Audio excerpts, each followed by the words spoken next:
আপনি আমি যখন ইন্তেকাল করব এমন হবে 40 দিন পর কেউ আমাদের কবর জিয়ারত করবে কিনা সন্দেহ আছে। এগুলো বাস্তবতা। মানুষের কথা চিন্তা করে কোনো লাভ নেই।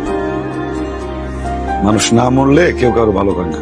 মানুষ সব পারে, মানুষ এতটা পারে যে তার সবচেয়ে কাছের মানুষকে সে টুকরো টুকরো করে জবাই করে সেই ঘরে সে ঘুমিয়ে থাকতে পারে। মানুষ তুমি মরার পরে তোমার 40 সাথে গিয়ে বলবে ভাই আরেক টুকরা দেন, মাংস দেন, আরে ধর এখানে খাইতে দেয় না, জানেন? দিস ইজ মানুষ। মানুষ সব পারে। মানুষের চেয়ে এত দুর্বোধ্য প্রাণী আর এত নিষ্ঠুর প্রাণী আর একটাও নেই জগতে।